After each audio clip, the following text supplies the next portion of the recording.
все считается 99,7% точность лица.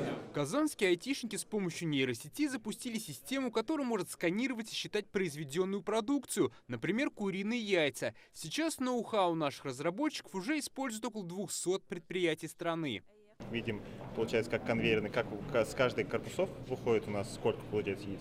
И получается уже управленческий персонал, они делают выводы, то, что этот корпус у нас выдает там 10 тысяч яиц, а этот дает 15 тысяч яиц. Значит, что-то не так, хотя в принципе корпуса одинаковые. В минувшем году валовой доход IT-отрасли Татарстана составил рекордные 150 миллиардов рублей. Помогли бюджетные вложения, льготы и импортозамещение. Стало больше IT-компаний. Сейчас в этой отрасли работает около 40 тысяч человек. Новой точкой роста должен стать новый IT-парк имени Башира Рамеева. Ожидают, в год его выручку может составить 20 миллиардов рублей.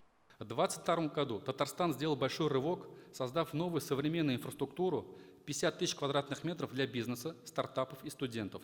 Уважаемый Рустам Нургалиевич, благодарю вас от имени всей IT-отрасли за своевременное и необходимое решение по строительству новой IT-инфраструктуры. Как отметил Рустам Минниханов, в новых экономических условиях для развития IT-индустрии необходимо максимально использовать действующие льготы и находить новые рынки сбыта продукции. У нас появляется возможность расширить возможности университета Иннополис, технопарки появляются, частный инвестор. То есть механизм закрутился, надо максимально поддерживать. Но и самое главное, у нас есть ICL, крупные компании, есть небольшие компании, которые нуждаются в поддержке как федеральной, так и нас, с учетом тех вызовов, которые есть в нашей стране. Для привлечения федеральных денег в сферу цифровизации в Татарстане во главе с депутатом Госдумы Айдаром Метшиным работает межведомственная рабочая группа. В минувшем году благодаря ей республика получила почти 150 миллионов рублей. В этом году в планах еще 200.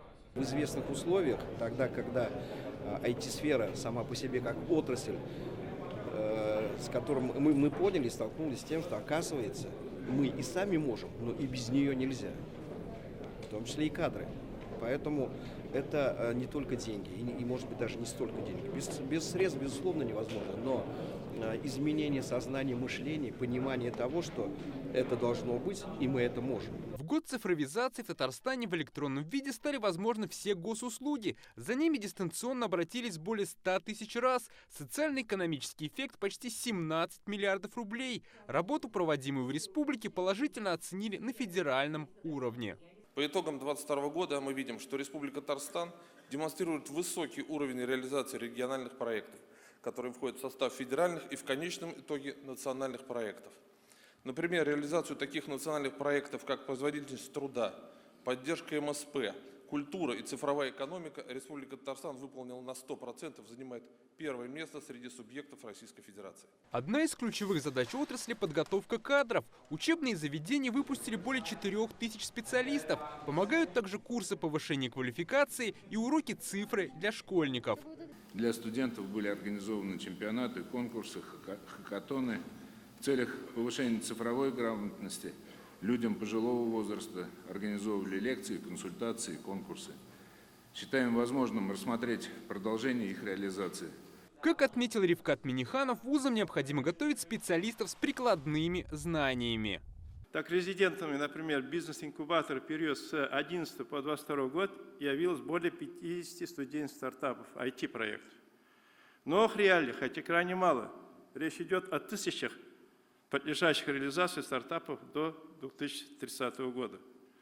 Для поддержки стартапов предлагается формирование проектов третьей волны, это планируется буквально в феврале месяце, по представленной схеме, когда технологические предприниматели-партнеры сами формируют бизнес-идеи, понимая и используя компетенции университетов. В республике продолжится развитие инфраструктуры мобильной связи, обеспечение школ и бюджетных учреждений быстрым интернетом, установка камер видеонаблюдения и создание их единой платформы. Также в Казани может появиться новая 230-метровая телебашня. Дмитрий Айрин, Адель Мендубаев, ТНВ, Казань.